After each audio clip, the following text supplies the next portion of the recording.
ano-anong klaseng mga techniques ang ginagamit sa social engineering attacks, no, para malaman po ng ating mga kababayan? Marami ho eh. Pero I'll name the foremost, yung pinaka ginagamit Okay. ho natin na ay parang na-experience ho natin. One is yung phishing. It is a cyber attack that leverages email, phone, SMS, or social media and other forms of personal communication to entice users to click on a malicious link, download infected files, or reveal the personal information. Ito ho, yung nakikita natin na so ito, phishing at saka smishing. Yung phishing ho happens on the internet na pag halimbawa ho, nagpa-pop up yung mga ads, nagsasabi sa inyo, oh, you can win a prize or may libre kang ganito. You click on a specific website, then dadaling kayo sa isang malicious website wherein they get in more information from you. Parang, oh, mag-register ka lang, makakakuha ka ng libreng prize or makakakuha ka malaking discount. Pagdating naman sa smishing, ito naman yung SMS phishing. So, instead na internet ho ang gamit or internet-based applications ho yung gamit, ginagamit naman ho yung SMS, yung mga text messages natin. Fortunately, nakakausap naman ho natin yung mga service providers natin.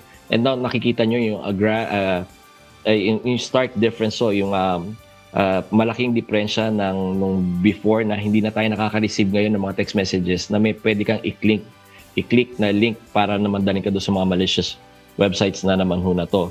So meron din ho tayong tinatawag na whaling. Ang difference naman nito sa phishing at saka sa whaling, yung phishing ho parang in general ho eh. So pag makakita ka ng website na may discount, ganun.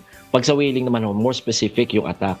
Sasabihin niya, oh, boy, or Annie, or Jackie, you are So eto, na-experience na natin to ngayon eh. Parang nagkaroon ng shift from phishing to whaling kasi yung mga text messages at saka text scams na natin nakukuha ngayon or even yung mga internet scams na nakukuha natin ngayon, may mga pangalan na natin. So we were very, very targeted na ho na to. Tapos meron naman ho tayo yung tinatawag na baiting. Baiting naman ho is a type of social engineering attack wherein scammers make false promises to users in order to lure them into revealing personal information or installing malware on the system. Yan yung sasabi ni Ma'am Jackie kanina, may mga pangako na parang papakasalan kita or other forms of enticement para naman makapag-reveal ka ng information mo. Taga saan ka ba? Kasi I'm a lonely man looking for love. So magre-reveal ka ngayon ng information mo ho. Tapos yun nga, yung I think these are the four most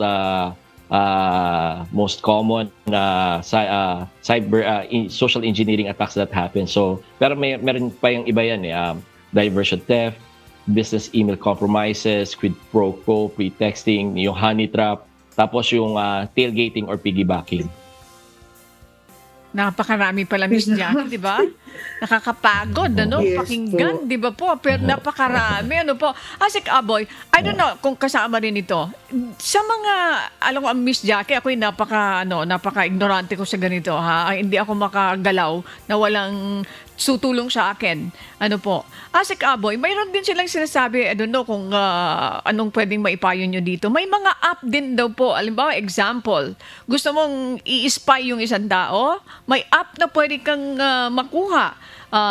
Asek, kasama din ba ito sa binabantayan ng DICT? Because I'm sure yung DICT, marami rin po kayong mga ginagawa. Like for example, noong nakaraan, mayroon po kayo, the DICT in partnership with the the United States Agency for International Development. Mayroon din kayong mga seminar na ginagawa para i-call yung attention ng ating mga government employees, para malaman nila kung anong mga dapat na gawin.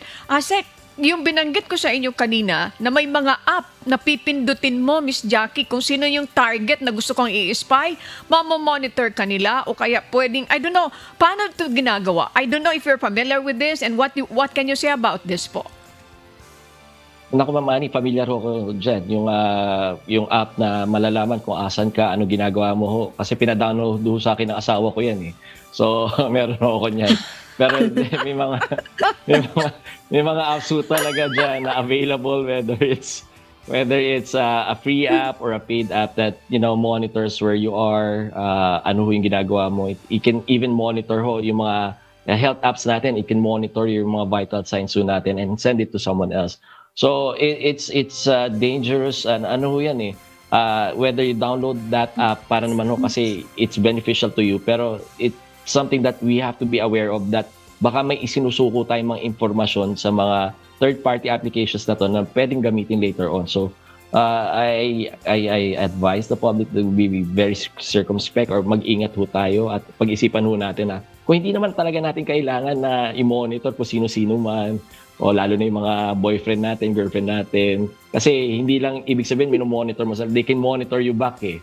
They can monitor you back, and that information can be used against you somehow. Okay. Miss Jackie, isa pang gusto ko isingit dito. Yung kung sakali, halimbawa, hindi mo alam na ginawa pala sa iyo ito, nilagyan ka pala ng ganito para ma-spy ka.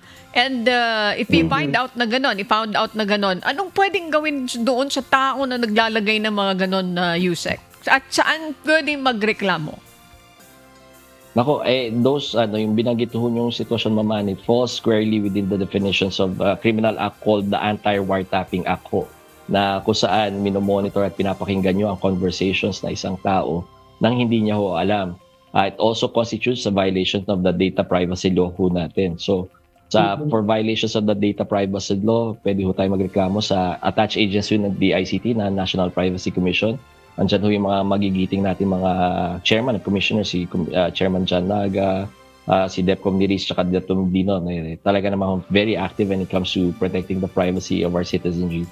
Para naman dun sa violation ng Anti-Wiretapping Act, pwede na ho tayong dumiretso sa ating mga pulisya, blatter natin at we can file the necessary charges against them na po.